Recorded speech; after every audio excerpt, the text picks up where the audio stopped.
Қалайсыздар достар?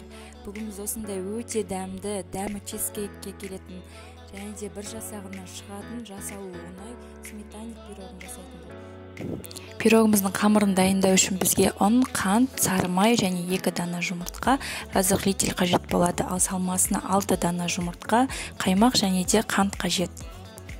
Ең алдымен ыдысымызға ұнымызды саламыз. Екінші кезекте 100 грамм қантымызды саламыз. Және де үшінші кезекте 1 шай қасық разрыхлитель қосамыз. Енді барлығын жақсылап араластырамыз. Енді сары майымызды салып, осылай қолымызбен жақсылап араластырамыз. Және де бізде осындай крошкалар пайда болады. Ендігі кезекте 2 жұмыртқамызды қосамыз. Және де шаншықмен осылай бір келкі қылып араластырып аламыз. Сонан соң ғана қолымызбен осылай илеп шығамыз. Дайын болған қамырымызды 5-10 минутқа пакетке салып қоя тұрамыз. Оған дейін салмамызды дайындап аламыз.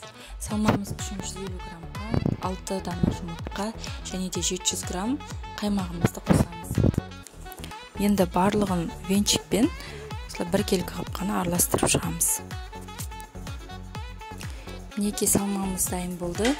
Енді формамызға қамырымызды 2 бөлікке бөліп, бір бөлігін астына осылай қолымызбен жайып шығамыз, екінші бөлігін жанына осылай жайып шығамыз. Енді кезекте салмамызды құямыз және де қызып тұрған пеште 180 градуста 50-60 минут аралығында пісіреміз. Мінекей біздің өте нәзік, өте дәмді, керемет сметанник пирогымыз дайын болды. Міндетті түрде жасап көріңіздер. Және де айта кететін жайт, сметанник пирогын суыған соң тоңазытқышқа 2-3 сағатқа салып қойсаңыздар, дәмі тіптен керемет болып шығады. Міндетті түрде жасап көріңіздер. Видеоның соңына дейін қарағандарыңыз үшін үлкен алғыс білдіремін. Барлықтарыңызға ас болсын.